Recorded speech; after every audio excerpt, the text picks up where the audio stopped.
tutti, buongiorno al pubblico presente qua intervenuto in questa sala, in questa saletta, in questo salotto, se vogliamo, della Casa Studi Piemontese, del Centro Studi Piemontesi di Torino, che ringrazio per avermi accolto anche quest'anno per la presentazione di quella che è un pochettino la pubblicazione che noi consideriamo il fiore all'occhiello tra le varie attività letterarie culturali di Monginevro Cultura, che è un'associazione culturale che opera sul territorio e che pone il suo focus particolarmente sul patrimonio culturale del territorio, in senso lato, a 360 gradi, dalla lingua e dalla letteratura piemontese alle bellezze, al patrimonio appunto artistico, monumentale, storico della città e della nostra regione. Dicevo, il fiore all'occhiello delle pubblicazioni del 2022 è questo libro che è intitolato Fontane di Torino. Segue un format ormai consolidato perché ogni anno la nostra associazione, avvalendosi di un'equipe di scrittori, di studiosi, di giornalisti, di semplici appassionati di quelle che sono le bellezze della nostra città, i valori, no? Diciamo, culturali, artistici, architettonici della nostra città, insomma, decide di riunirsi e io cerco di fare un pochettino da tutor, ecco, nel senso che coordino appunto il lavoro di questi collaboratori che poi sono paritetici, anzi il loro contributo è estremamente prezioso, proprio perché c'è un lavoro di gruppo che si riescono a fare delle pubblicazioni di questo genere che di per sé sono molto impegnative.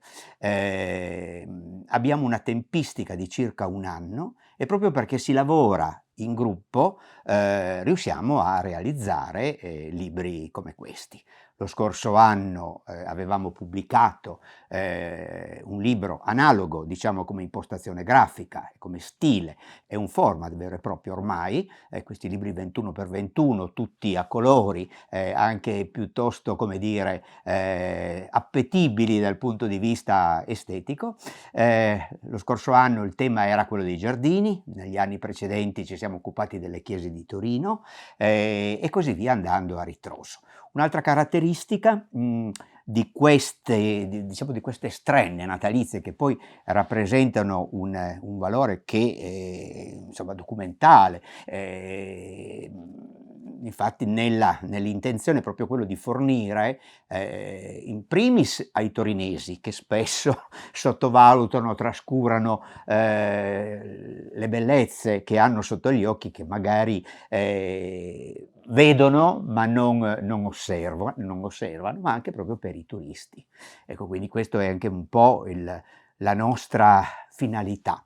Forse è una presunzione, però i risultati ci danno ragione. Sono libri autoprodotti, quindi praticamente ce li scriviamo, ce li stampiamo, ce li impaginiamo e quindi insomma vengono editi proprio a nostra immagine e somiglianza. Un'altra peculiarità è che parallelamente a questi libri pubblichiamo anche un Almanach Piemontese, proprio per quella mission, quella vocazione che Monginevro Cultura ha di valorizzare, promuovere la lingua piemontese. Anche l'Almanach tratta un tema che è ovviamente lo stesso di quello del libro, con una finalità diversa. L'Almanach è una sorta di libro verticale di cui si può fruire giorno per giorno se lo affiggiamo nelle pareti della cucina, del soggiorno del nostro studio.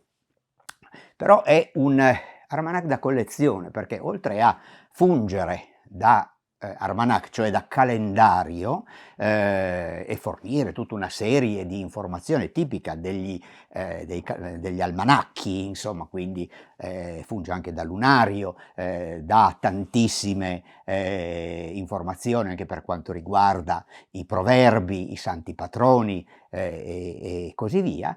Nelle pagine finali ci sono degli articoli tematici, appunto scritti dal gruppo di coautori, che sono dedicati di anno in anno al tema che viene trattato. E quest'anno, appunto, ripeto, il tema è quello delle fontane di Torino.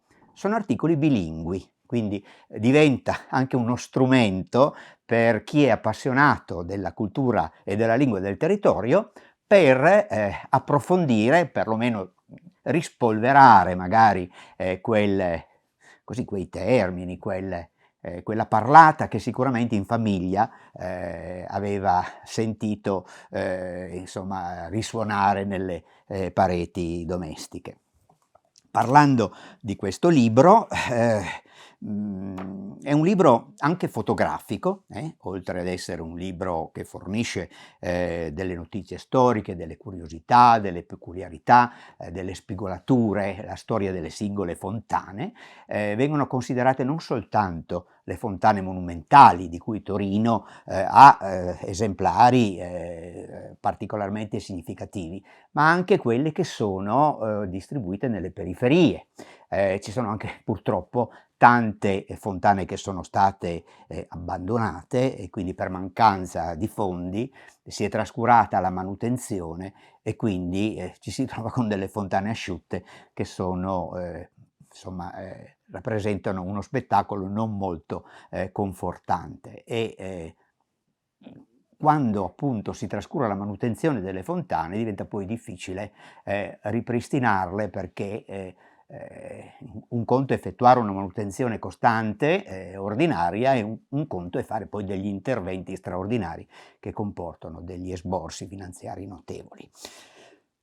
Questo è il tema di cui appunto che il libro approfondisce, ma ci sono poi ancora delle cose molto particolari. Intanto una ricca galleria fotografica, le fotografie sono tutte a colori, sono fotografie inedite, sono stati coinvolti 3 fotografi, 3 reporter che hanno appunto apportato il loro contributo fotografando le fontane della città e ci sono anche degli spartiti musicali, quindi delle canzoni dedicate alle poesie e quindi chi volesse cimentarsi magari con la chitarra o con qualche strumento può anche riproporle e poi c'è anche la poesia, c'è la poesia in piemontese e io concluderei questa breve presentazione leggendovi una poesia scritta dal grande poeta novecentesco piemontese Nino Costa, che è stata proprio dedicata, lui ha scritto diverse poesie dedicate alle fontane di Torino, perché la fontana, l'acqua che sgorga è di per sé un elemento poetico, no? Che ispira la poesia. È bellissimo osservare e godere del gorgoglio dell'acqua che esce dalle bocche delle fontane. Nino Costa qui è stato molto, molto spiritoso, molto ironico, come spesso lui amava essere. Vi leggo la poesia intitolata Al Po e la Doira. Ecco, ci sono 2 o 3 termini in piemontese, quindi io faccio un po' da glossario, vi faccio la traduzione così diventa più facile anche capirne il senso, anche se Nino Costa usava un piemontese facile, trasversale, che era compreso un pochettino da tutte le classi sociali, quelle più acculturate e anche quelle più popolari. Affria vuol dire addolorato, triste.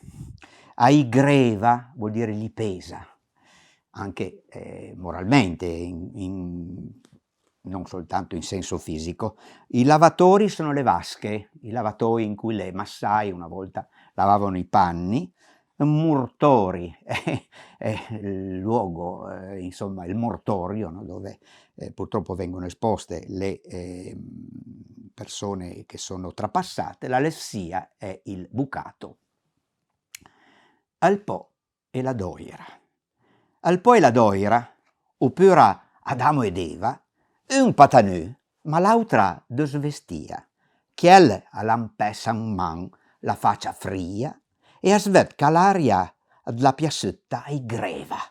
Chi là aspettando quai dunca la suleva, Iasmun a tutti un pum, ma non lo pia. L'un po' gonfiant un fianc per maladia e a squata mesa con una querta greva. Tutti due, mal piassas le tombe pera, son lì cascuto con malinconia l'acqua che sbuca drinta ai lavatori. E a smia che penso, tris come mortori, belle sì, è tutto pronto per l'alessia, ma svud neanche arrivè una lavandera. E per concludere, magari leggo una mia poesia che è contenuta sempre in questo libro e che è dedicata alla Fontana Angelica. Questa poesia io l'ho intitolata Angelica Fontana.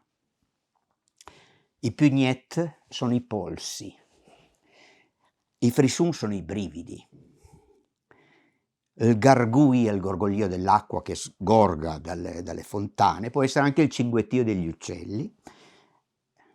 Besbier significa bisbigliare.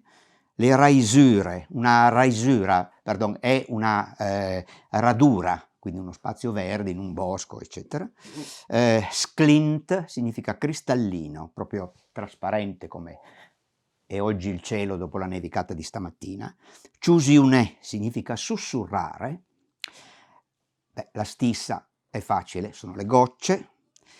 Un mot è anche un altro modo per dire parola. Io sono stato recentemente in Argentina per un viaggio culturale come insomma, portavoce della cultura piemontese subalpina, che è andata ad incontrare quell'altro Piemonte che c'è in Argentina, nella provincia di Cordoba. Loro usano ancora dei termini molto antichi, quelli di fine Ottocento, coltivano ancora il piemontese, anche se ormai siamo arrivati alla terza, quarta generazione, erano i loro bisnonni che hanno affrontato questi viaggi, hanno costruito, hanno fondato numerose città, erano tutti piemontesi.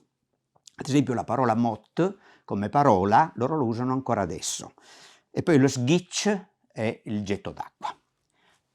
Detto questo, non dovrebbero esserci problemi nella comprensione del testo. Slungui pugnet al getta dell'acqua pura, che na frescura spantia a corp e a mente, e a s'asmassisa a mi a un frissun piasent, e i penso, all'ambrassame la natura. Ad leva al dus garguiant l'aria dura, an suffocando il bisbied la gente.